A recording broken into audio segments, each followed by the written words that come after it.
Perkenalkan, nama saya Muhammad Farel Fareza dan alhamdulillah saya keterima di jurusan Teknologi Industri Kimia di Universitas Padjadjaran lewat jalur SNBT. Sebenarnya Farel udah selama 5 tahun ke belakang tuh tinggal di masjid gitu, dan menetap di sini lah gitu.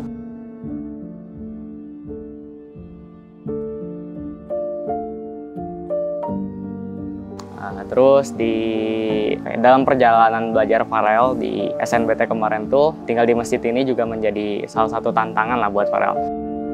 Mulai dari jadi imam gitu ya, terus jadi qori misalnya ketika ada undangan yang kayak gitu-gitu. Terus saya juga aktif menjadi guru ngaji gitu di madrasah lokal. Farel juga beruntung gitu ya, di masjid tuh diakomodir juga dari DKM-nya tuh. Misalnya kayak kuota di sini ada wifi kan, dibolehin dikasih passwordnya gitu. Dan dari sini juga dari masjid malah difasilitasi, dikasih wifi gratis, kasih komputer. Sebenarnya komputer itu monitor saya CCTV gitu, cuman sedikit disalahgunakan gitu buat belajar boleh gitu. Itu aku mulai dari kayak buku wangsit yang minjem ke kakak kelas gitu ya, jadi nol banget gitu modalnya. Pas lagi nyiapin belajar, muncul lah gitu ya di Instagram tuh teman-teman lagi pada daftar beasiswa perintis gitu. Terus tanya-tanya lah, ini beasiswa apa sih? Terus dicari-cari, oh ternyata ada beasiswa buat bimbingan belajarnya juga gitu. Lumayan buat orang-orang yang kayak Farel yang buat istilahnya mah les gitu, kurang mampu lah. Nah, ikut tes sampai 3 kali tes gitu ya.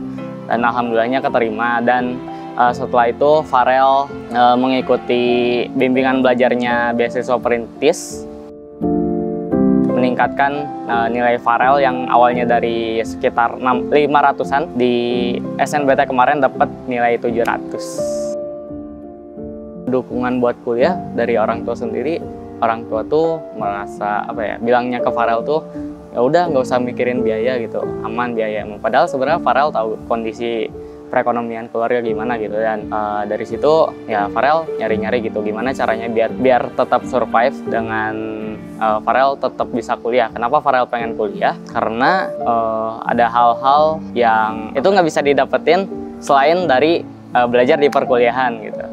Nah, makanya Farel ngusahain buat gimana tetap bisa kuliah.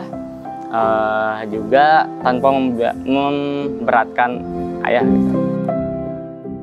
Karena setiap anak itu berbeda rezekinya, berbeda takdirnya, berbeda versinya juga gitu kan. Tentu kan tidak harus sama dengan teman-temannya gitu.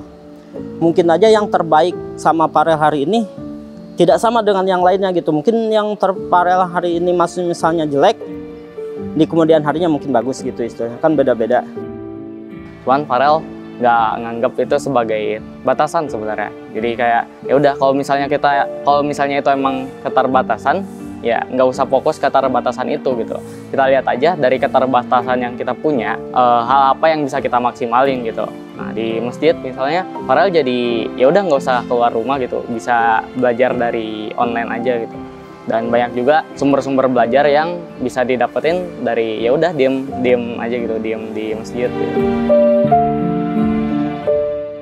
Terus belajar, bisa mengembangkan dirinya gitu, sampai Allah menakdirkan yang terbaik buat Farel gitu. Terima kasih kepada para donatur yang membiayai rumah Amal Salman, sehingga saya bisa ada di titik yang sekarang gitu ya. Bisa membuka pintu gerbang pertama menuju dunia perkuliahan dan menuju kehidupan yang lebih baik.